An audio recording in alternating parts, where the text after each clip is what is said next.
All right, welcome to day 2 of Unit 6, Week 2. We are starting with our phonics lesson today. And what we've got is we've got a word sort. And what this word sort is about is it's about CVCE syllables. Now, we're going to decide if these words have a CVC syllable. That means, does it have a magic E somewhere in it, making a vowel say its name? If you need a reminder, please go watch our Magic E YouTube video that is attached under this on Canvas. So we're just going to go through and we're going to read the words and we're going to say, yes, this has a magic E, or no, this doesn't have a magic E. So if I look at this first word, helpful, because I know F-U-L is a suffix I put at the end, helpful. Is the vowel saying its name from a magic E? No. Helpful has a eh. That is a short vowel. Short vowels do not say their name. So helpful is under the nope. Helpful. And remember, you can cut it out, glue it, whichever you want to do. Helpful. That's not a CVC E syllable. Now, we've got this word. I see this word here. Homesick. Now, what is my vowel saying? Oh. How is that O saying its name? Right here. Magic E. Hopping over. Making O say its name. That's a CVC E syllable word. Because we've got the word home and the word sick. In the word home, O is saying its name from the magic E. So yes, this has a magic E. And you are going to do the rest of this sort looking for those magic E's, making a vowel say its name. When you are done with this, go check it off with Mom and Dad. All right, now that our word sort is finished, we are going to do our kind of morning work spelling and vocabulary page. So first, we've got our vocabulary words. What we're going to need is we're going to need some crayons because we're going to match them. So remember that all of these words have to deal with with this question. How do we use solar energy? How do we use energy? Not solar energy.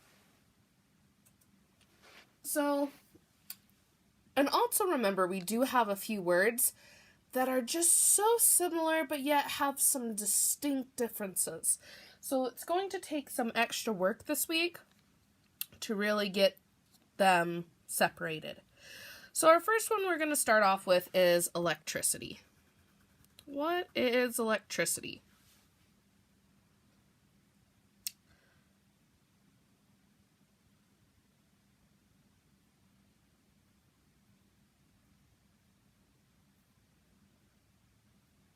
So this one, right off the bat, we're seeing we've got 3 that we can pick from. We've got the ability to do work, a form of energy that can do work. Tough. Super tough. But I'm going to say electricity is a form of energy. It's one type of energy power.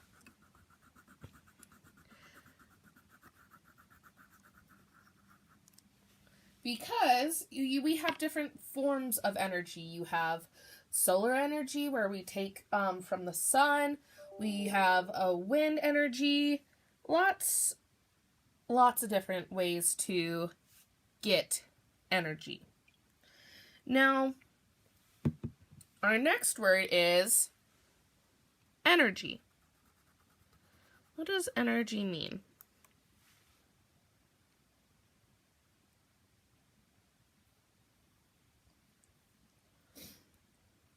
Well, energy, we're not going to use the word energy in a definition. That's not how we define things. We have to use words that don't have the word in it. Energy is the ability to do work. If you don't have any energy, you don't have any, you can't do any work. So think of it like you have to run during the walkathon, but you have no energy, so you can't do the work. But if you have energy, you can do the work. That's a good way to think about it. Now our next word is flows. Flows. What does flows mean? Well, I think I picked a very fitting color because flows means it runs like water. And we got that blue for that water. Runs like water.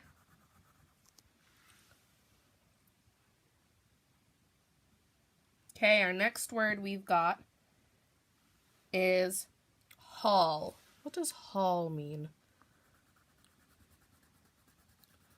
Haul.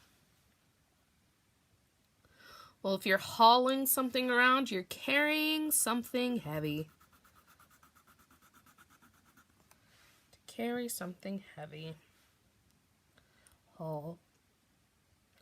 All right, now this word is power. What is power? Well, power is energy that can do work. You need to have power to be able to do the work.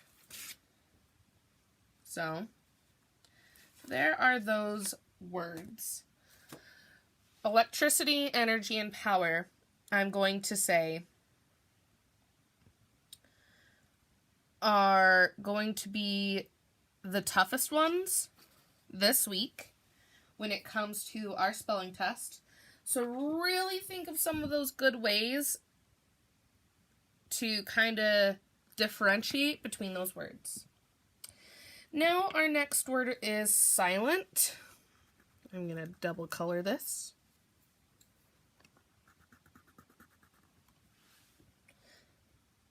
Silent, you guys kind of know that really well, doesn't have any sound. Silent is no sound. Okay, our next word is solar. What does solar mean? Well, solar has to do with the sun. It's anything with the sun.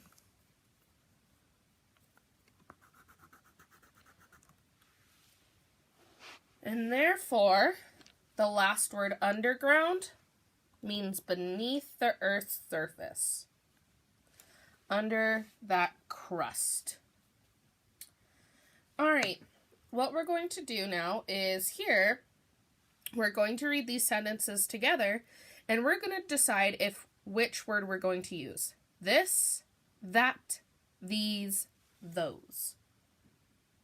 So we've got to pick which word we want to use. So right here we have, let's read it together. Look at balloons in the sky. Look at balloons in the sky. So let's just put each word in. Look at this balloons in the sky. This balloons. Doesn't sound good to the ear. Look at that balloons in the sky. That balloons. No. Look at these balloons in the sky. Look at these balloons in the sky. Yeah. Or look at those balloons in the sky. Ooh. Look at these balloons in the sky, or look at those balloons in the sky. Tough. They sound pretty close, but I think the one we need to go with is look at those balloons in the sky. So we're going to write those. Look at those balloons in the sky.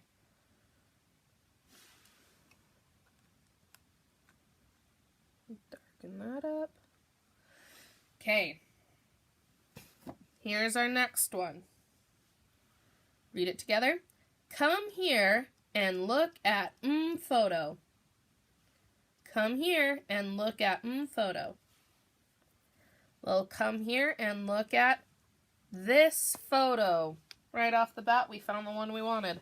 Look at this photo for me. come here and look at this photo. It's a pretty fantastic photo. Okay, next one. Who was lady you spoke to? Let's read that again. Who was lady you spoke to? Who was this lady you spoke to? Not quite. Who was that lady you spoke to? Who was that lady you spoke to? Look how natural that sounds. Who was that lady? I want to know who she was. Okay, keep reading with me. Was a difficult math test. Was a difficult math test. This was a difficult math test. That was a difficult math test. These was a difficult math test, or those was a difficult math test. Well, the two that sound good was this was a difficult math test, or that was a difficult math test. It depends on the context of the sentence. If you just took the test, you would probably say, this was a difficult math test. But if you're talking in past tense, you would say, that was a difficult math test. So, this or that, I think let's go with that. That was a difficult math test. That was a difficult math test. Okay, next one. Look at ring on my finger. Look at ring on my finger. Look at this ring on my finger. Look at that ring on my finger. Look at these ring on my finger. Or look at those ring on my finger. Well, look at this ring on my finger. You're showing someone, you want them to look at it. Look at this ring on my finger. It's pretty good. And last one, let's read it together. People are working hard. People are working hard. This people are working hard? Not quite. That people are working hard? No. These people are working hard? Maybe.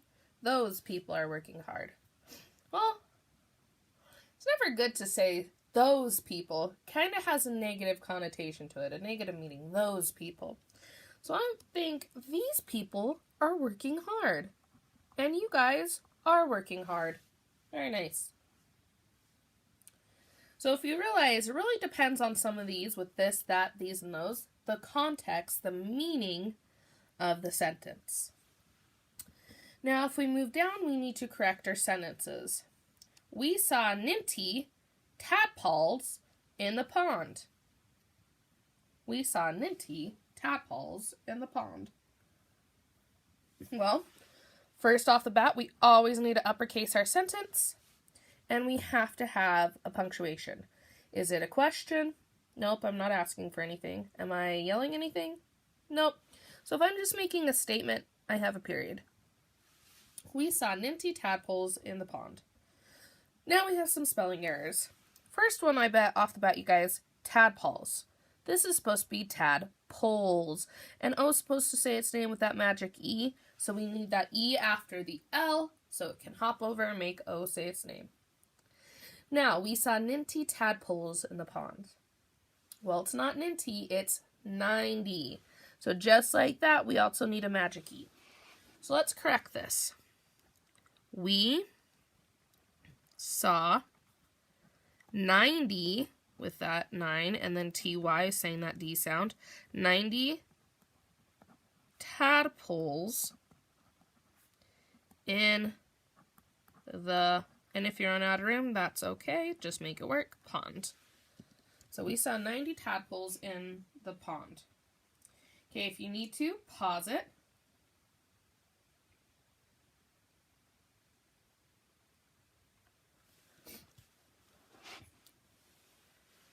Okay.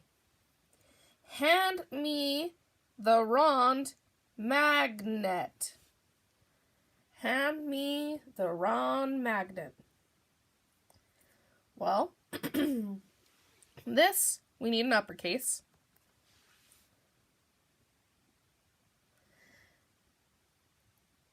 And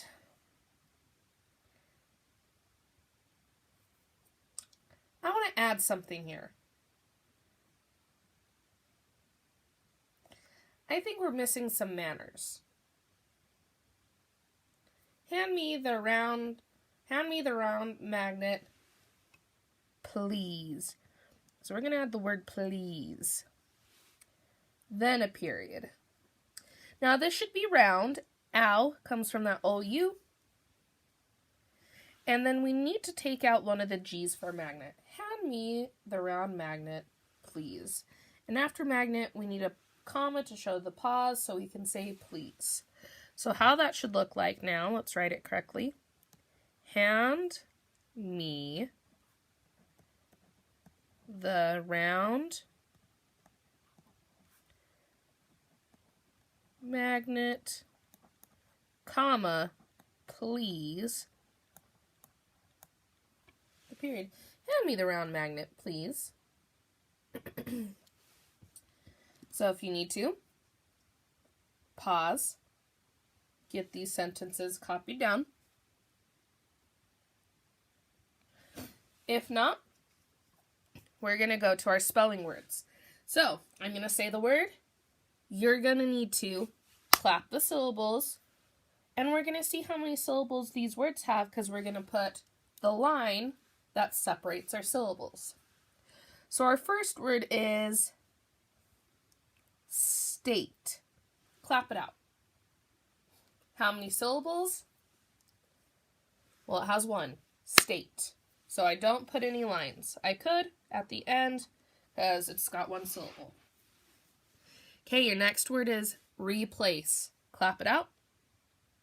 How many syllables? Well, it should have two. Replace. In that first syllable, we have re. So after re, we're going to put a line. Re, then place. That's how we separate those syllables. Okay, your next word is 9. Clap it out. How many syllables?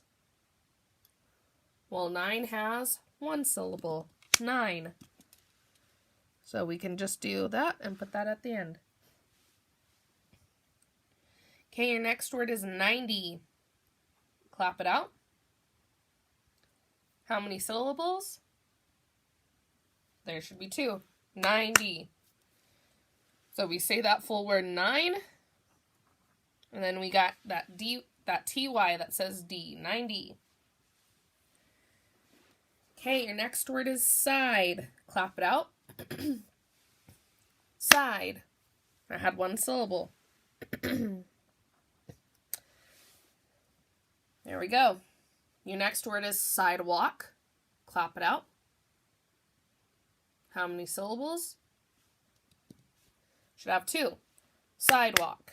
First one was side, then walk. So we separate between side and walk. Those 2 different syllables. Okay, your next word is face. Clap it out. How many syllables? Well, that has 1. Face. 1 syllable. Okay, your next word is outside. Clap it out. How many syllables?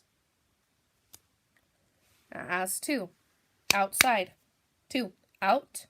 Side. So between out and side, we're going to separate them. Okay, your next word is these. Clap it out. How many syllables? That should have 1. These. 1 syllable. There we go. These. Okay, your next word is tadpole. Clap it out. How many syllables? Should have 2. Tadpole. Tadpole. So we're going to separate between tad and pole. Okay, your next word is letter. Clap it out. How many syllables? Well, if I clapped it, letter. If I tried doing this, letter, I'm forcing. Letter. Letter. 2. Letter. We're going between those double T's. Letter. Letter.